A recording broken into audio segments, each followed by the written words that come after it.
आचार्य जी प्रणाम। मैं एक शिक्षक हूँ और अपने 12-13 सालों के शिक्षण अनुभव के दौरान ऐसा अनुभूत करता हूँ कि आज का ये एजुकेशन सिस्टम जिसमें हम अपनी ज़िंदगी के 20-22 साल लगाते हैं, वह व्यक्ति को एक रोज़गार प्राप्ति की ओर उन्मुख करता है। मैं भी एक ही किताब को हर साल पढ़ाए जा रहा हूँ। मैं अपने बच्चों को सही व स्पष्ट मार्गदर्शन देना चाहता हूँ, परंतु मैं ये भी जानता हूँ कि मुझे वो देने के लिए स्वयं भी मार्गदर्शन चाहिए होगा। इसलिए अब सब कुछ व्यर्थ लगता है। शिक्षण कार्य के बाद बचे हुए खाली समय में खालीपन तथा बेचैनी अनुभव होती है। ये बेचैनी किस बात का संकेत है? कृपया समझाने की अनुकंपा करें। किनका प्रश्न है? क्या पढ़ाते हैं आप?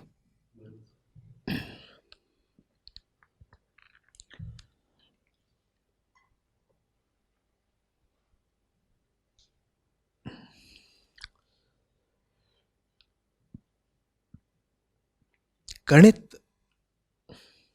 आप पढ़ाते हैं, उससे आपके छात्रों को ज्ञान, एक प्रकार की कुशलता मिल जाती है। ठीक? आपकी कक्षा में आने से पहले आपका छात्र हो सकता है बहुत आसानी से न गणना कर पाता कि अगर उसने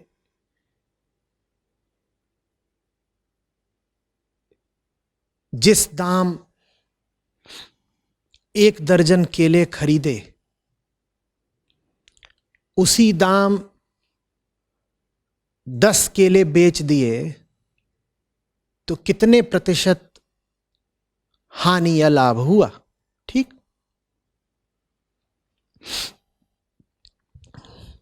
और आपकी कक्षा के बाद या कुछ महीने भर की कक्षाओं के बाद वो हो सकता है बड़ी सुविधा से और बड़ी तेजी से ये हिसाब लगा ले कि केलों में कितना मुनाफा और कितना नुकसान। इतना ही तो सिखा रहे हैं ना आप उसको, या इससे ज्यादा या कम भी कुछ?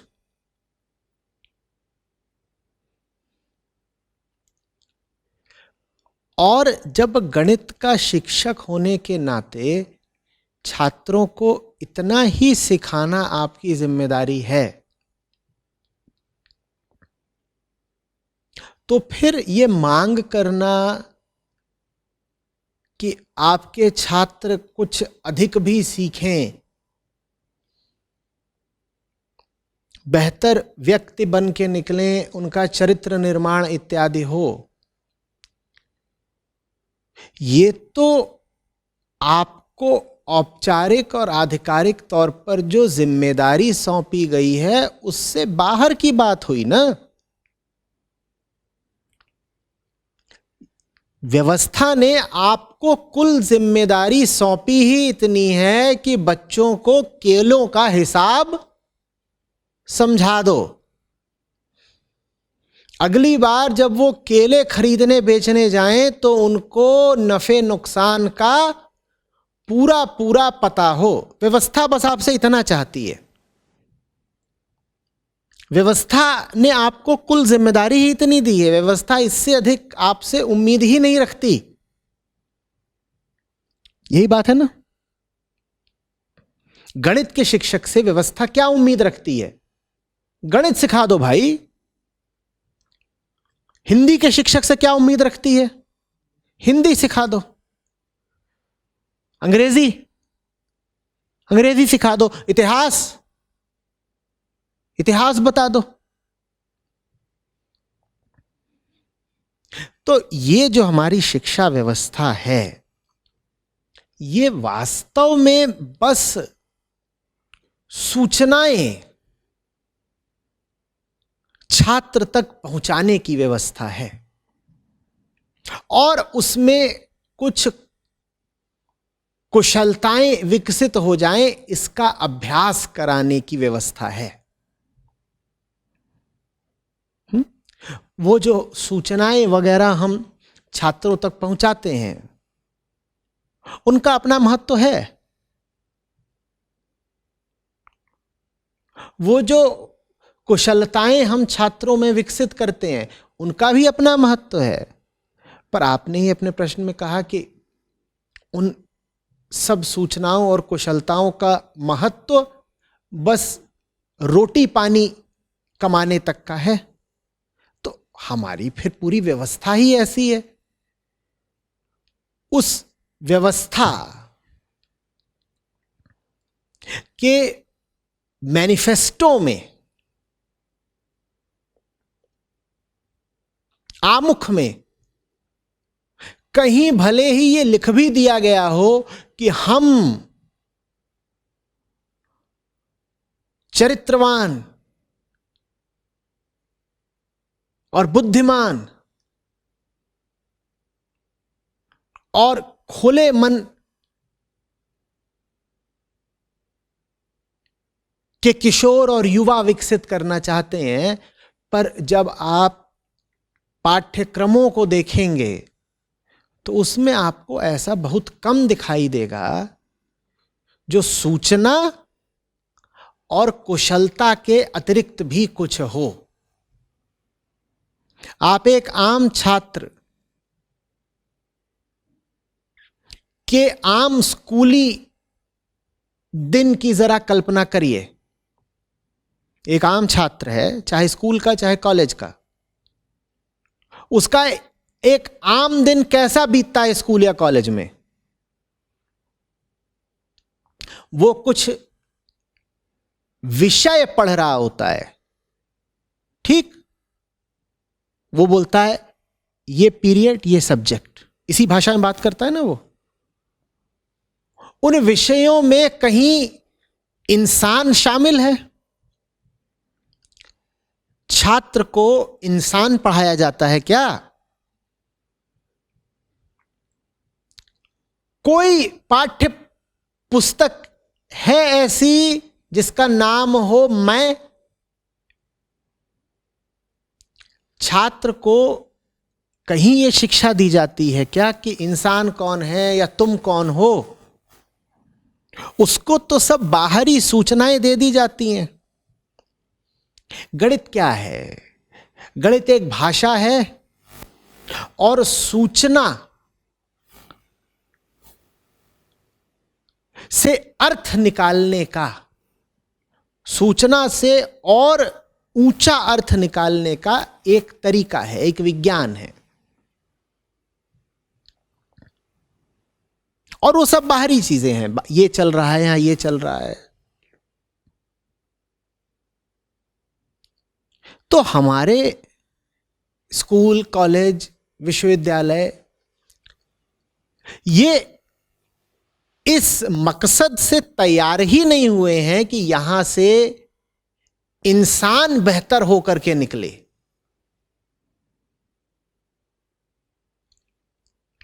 आप पढ़ाई के तरीकों को देखिए, चाहे हिंदुस्तान हो चाहे दुनिया के किसी भी देश की यूनिवर्सिटीज, वहां पढ़ाई जा रही सामग्री को देखिए,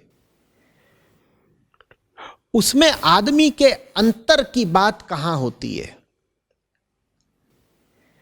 आदमी के अंतर जगत की, अंतस की बात कहां होती है?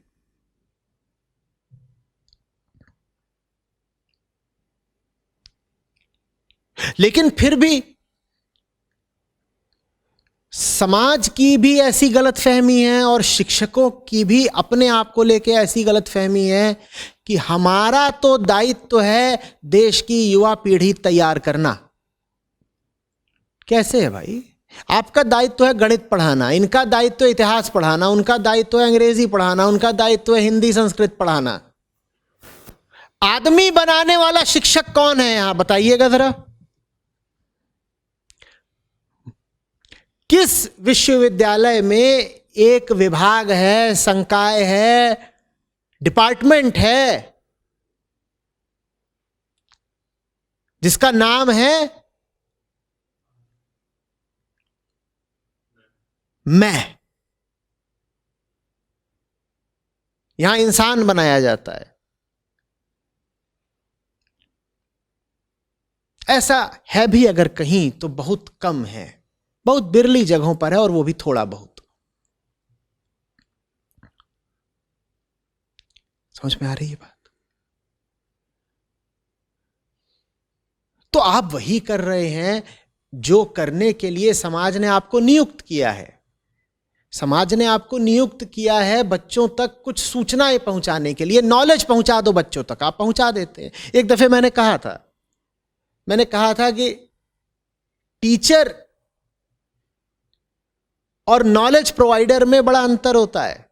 ज्यादातर लोग जिनको हम झूठ मूठ ही टीचर कह देते हैं वो टीचर नहीं होते, वो बस केपी होते हैं, नॉलेज प्रोवाइडर। वो कुछ जानकारी, कुछ सूचना छात्रों तक पहुंचा देते हैं, उसको टीचिंग नहीं कहते। टीचिंग बिल्कुल दूसरी बात है। टीचिंग का ताल्लुक इंसान के केंद्र से है, इंसान के दिमाग में बैठे ज्ञान से नहीं है।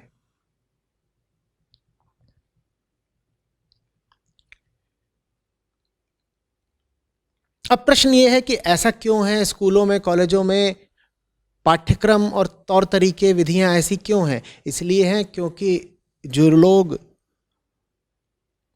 उन पाठ्यक्रमों का निर्धारण कर रहे हैं, जो लोग उन यूनिवर्सिटीज को चला रहे हैं, उन्हें खुद ही नहीं पता मैं के बारे में कुछ। वो खुद अंधेरे में हैं। तो वो दुनिया भर की इधर उधर की तो बातें कर सकते हैं, पर असली बात नहीं कर सकते। वो इंजीनियरिंग की बात कर लेंगे, वो मेडिसिन की बात कर लेंगे,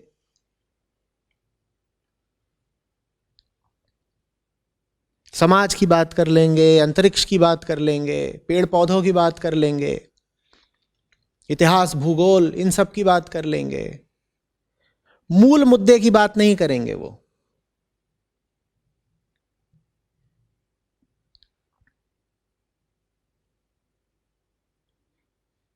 यहां तक कि मनोविज्ञान में भी जो मूल मुद्दा है उस तक वास्तव में पहुंचा नहीं जाता।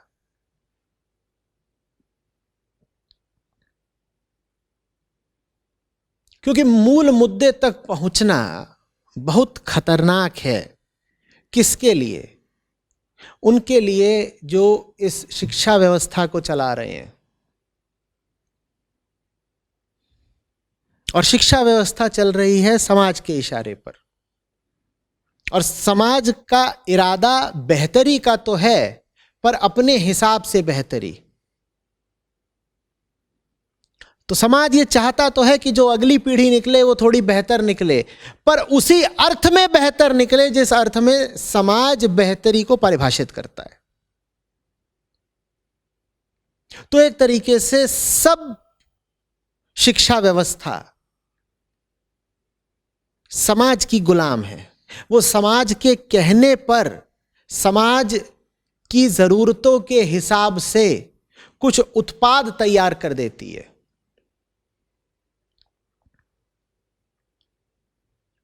तो समाज को अगर जरूरत है जूतों की, तो ऐसे कॉलेज खुल जाएंगे जहां बीई इन जूता टेक्नोलॉजी चलेगा, और वहां से हजारों सैकड़ों इस तरह के स्नातक निकलेंगे जो जूता बनाने में माहिर होंगे।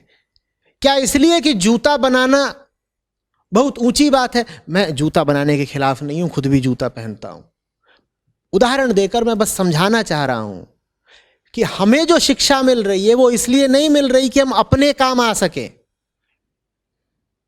हमें जो शिक्षा मिल रही है वो इसलिए मिल रही है ताकि हम उनके काम आ सकें जो विश्वविद्यालयों को चला रहे हैं, और उनको चलाने वाली सबसे बड़ी ताकत है समाज। उस दृष्टि से आप देखें अगर, तो शिक्षा व्यवस्था में जो शिक्षक बैठे हुए हैं वो बस समाज के नुमाइंदे हैं, प्रतिनिधि हैं।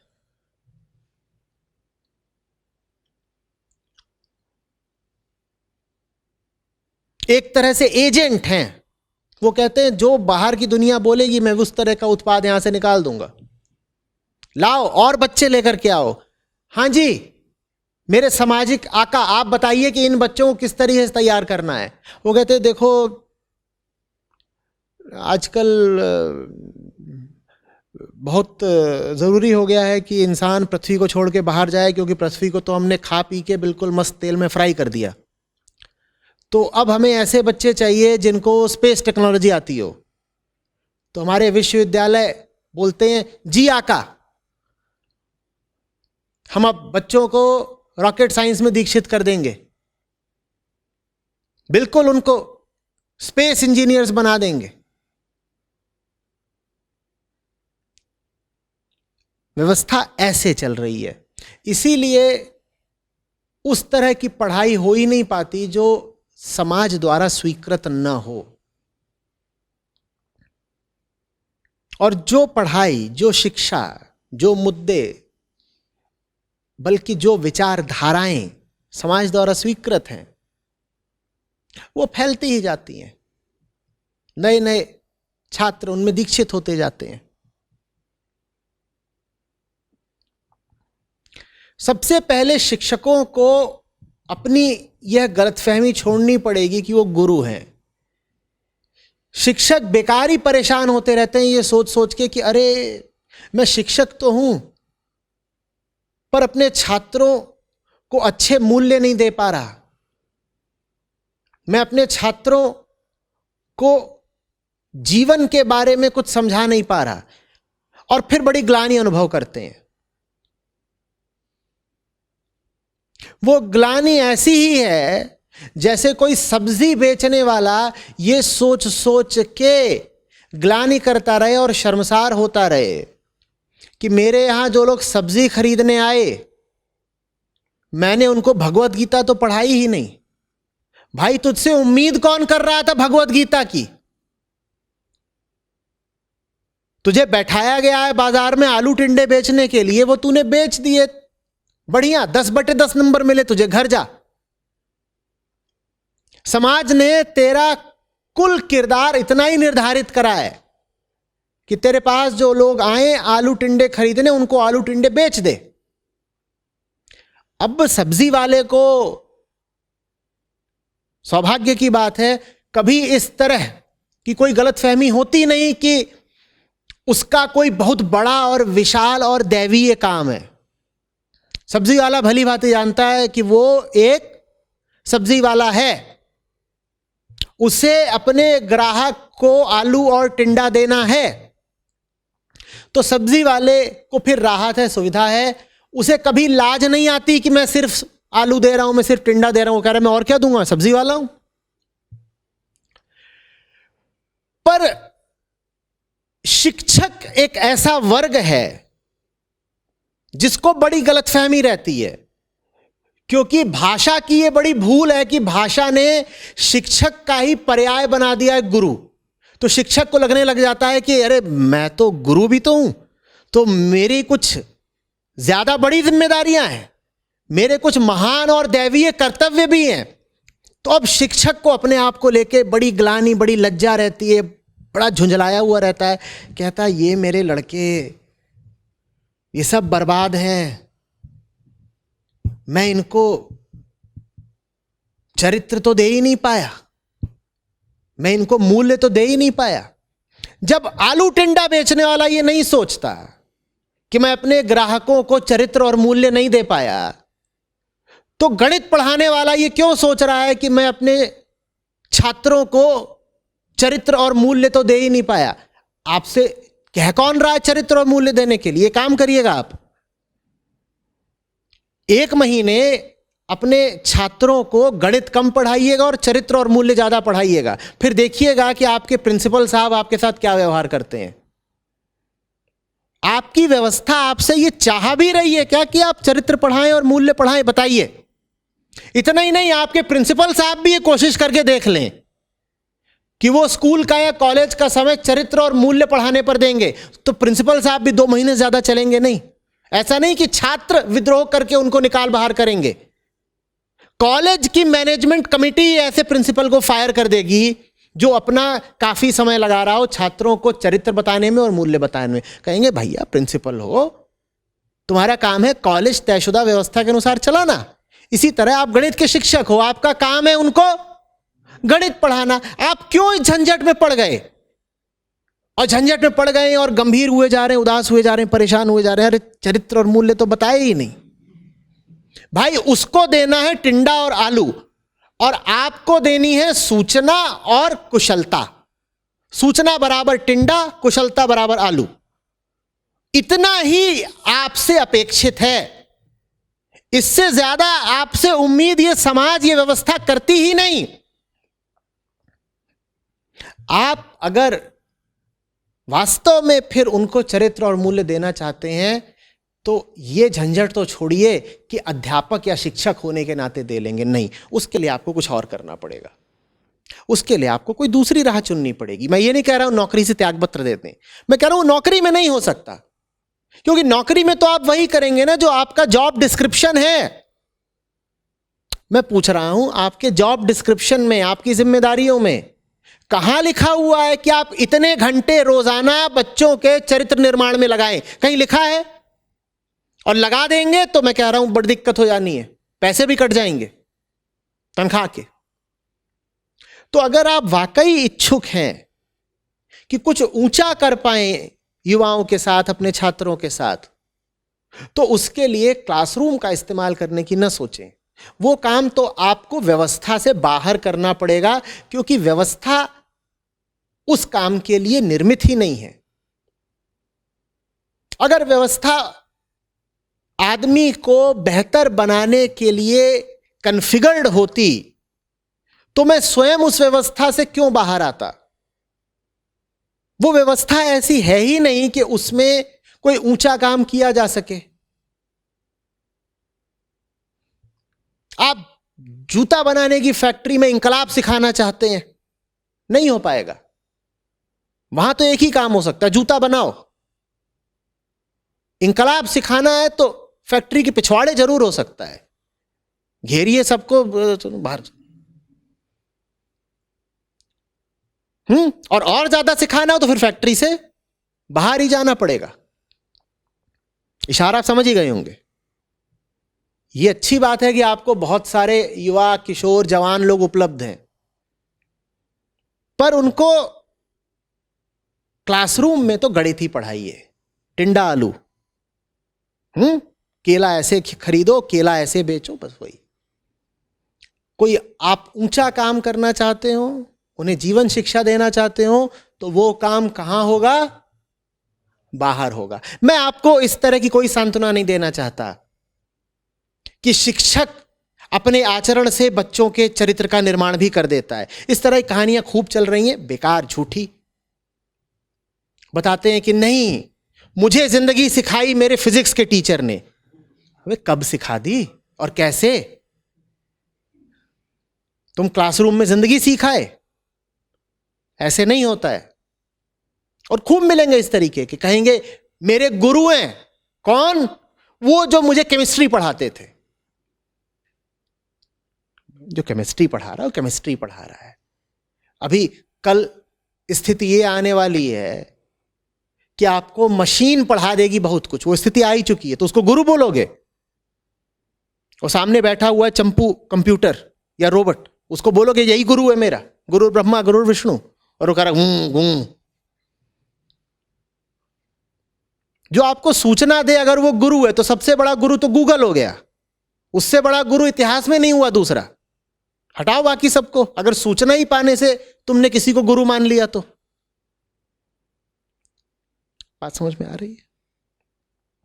गुरु बिल्कुल दूसरी चीज है।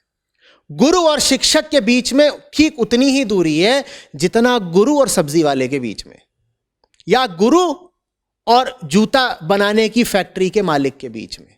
ये सब काम धंधे हैं, रोजगार हैं, ये सामाजिक आवश्यकताएं हैं, इनका गुरुता से कोई संबंध नहीं। तो बिल्कुल परेशान मत होइए ये सोच सोच के कि अरे मैं शिक्षक हूं और मेरे जो स्टूडेंट्स हैं वो सब बर्बाद हैं, गांजा अफीम मार रहे हैं, लड़कियां दौड़ा रहे हैं, एक दूसरे का सर फोड़ रहे हैं। अरे अरे अरे अरे मैं शिक्षक हूं, मैं अपनी जिम्मेदारी नहीं पूरी कर पा रहा हूं। आपकी नई जिम्मेदारी है कि उनका गांजा अफीम छुड़ाएं। आपकी जिम्मेदारी है उनको गणित पढ़ाएं, तो उन्हें क्लासरूम में गणित पढ़ाइए। गांजा अफीम उनका छुड़वाना है तो बाहर ले आइए।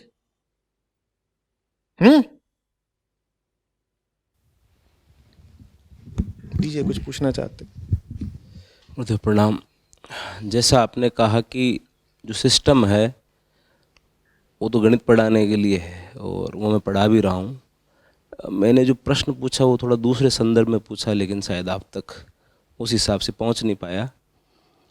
जैसे आपने कहा कि आलू टिंडे वाले का आलू टिंडा बेचना, जो कस्टमर उसके पास आया उसको वो गीता नहीं सिखाएगा, लेकिन जो आलू टिंडे बेचने वाले के खुद के बच्चे हैं उनको भी वो आलू टिंडा थोड़ी बेचेगा। उनको भी तो वो चाहता है कि जैसे आपने कहा, इस एजुकेशन सिस्टम चाहता ही नहीं कि चरित्र निर्माण या कुछ और आध्यात्मिक मूल्य सिखाए जाए।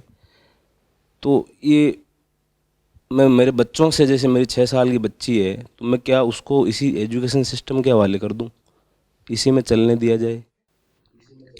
तो फिर आलू टिंडे वाला जब प्रश्न पूछेगा तो उसमें ये कहेगा कि मैं एक पिता हूं। वो अपना पेशा थोड़ी ही बताएगा। आप अपने प्रश्न में अपना पेशा क्यों बता रहे हैं? अगर आपका सवाल यह है कि मैं एक पिता हूं, मैं अपनी 6 वर्ष की बेटी को कैसी शिक्षा दूं, तो उसमें फिर अपना पेशा वगैरह बताने की कोई जरूरत ही नहीं है। अपने बच्चों को लेके उसमें लिखा है, लेकिन वो छात्रों के हिसाब से। अरे भाई, छात्र आ कहां से गए बीच में?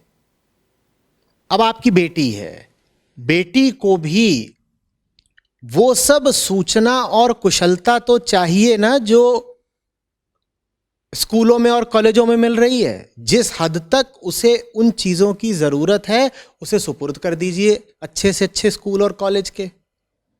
लेकिन अगर आप ये समझते हैं कि सिर्फ उस ज्ञान और उस कौशल से काम नहीं चलेगा, तो फिर अपनी बेटी तक आपको दूसरी उच्चतर और वास्तविक शिक्षा भी पहुंचानी पड़ेगी।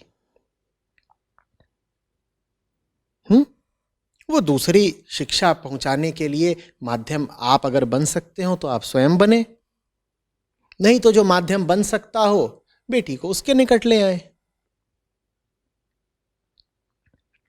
ये दोनों तरह की शिक्षाएं एक दूसरे का विकल्प नहीं है। एक शिक्षा है ये जानने की कि ये भवन कैसे तैयार करना है, ये रिकॉर्डिंग कैसे होनी है, ये खंभे कैसे खड़े होने हैं, ये लाइटें कैसे तैयार होनी है, ये कपड़े कैसे बनने हैं। एक वो शिक्षा है। और दूसरी शिक्षा है ये जानने की कि यहां बैठे हुए को बोलना कैसे है और वहां बैठे हुए को सुनना कैसे है। हमें ये दोनों ही शिक्षाएं चाहिए, लेकिन स्पष्ट सी बात है कि इन दोनों शिक्षाओं में से ज्यादा केंद्रीय, प्राथमिक और महत्वपूर्ण कौन सी है? कौन सी है? वो शिक्षा जो मुझे बोलना और आपको सुनना सिखा रही है। क्योंकि अगर नहीं भी होगा ये भवन, ये रिकॉर्डिंग, ये लाइट और ये सब व्यवस्था यहां की, तो हम किसी ना किसी तरीके से कहीं और बैठकर कुछ बात कर लेंगे। ये नहीं है तो भी हमारा काम चल जाएगा। लेकिन अगर ये सब कुछ है और मुझे बोलना नहीं आता, आपको सुनना नहीं आता, तो काम नहीं चलेगा। सबसे अच्छी स्थिति तो वो हो जिसमें ये दोनों ही उपलब्ध हों, जिसमें ये दोनों ही उपलब्ध हों कि बैठने की भी सुविधा है, रिकॉर्डिंग की भी सुविधा है, और साथ ही साथ ये जो आदान प्रदान हो रहा है ये ऊंची कोटि का है। पर अगर स्थिति ऐसी आए कि ये दोनों ही चीजें एक साथ संभव ना हो और दोनों में से किसी एक को चुनना हो, दो में से किसी एक को चुनना हो, तो आप इस भवन को चुनेंगे या इस वक्ता को? इस वक्ता को। तो दोनों ही शिक्षाएं जरूरी हैं, पर उन दोनों में ज्यादा जरूरी है वो शिक्षा जो इंसान को बोलने और सुनने की तमीज देती है। वो शिक्षा आपको व्यवस्था से नहीं मिलेगी, खेद की बात है, लेकिन हमारी व्यवस्था में ऐसी संस्थाएं नहीं हैं जो किसी को भी वो शिक्षा देती हो। हमारी जो ये जो विस्तृत शिक्षा व्यवस्था है, ये ईंट पत्थर सिखा सकती है, इतिहास भूगोल सिखा सकती है, गणित विज्ञान सिखा सकती है, इंसान को जीना नहीं सिखा सकती। उसके लिए तो आपको खुद ही खोज करनी पड़ेगी, जांच पड़ताल करनी पड़ेगी, और जैसे भी हो सके वो जरूरी काम पूरा करना पड़ेगा।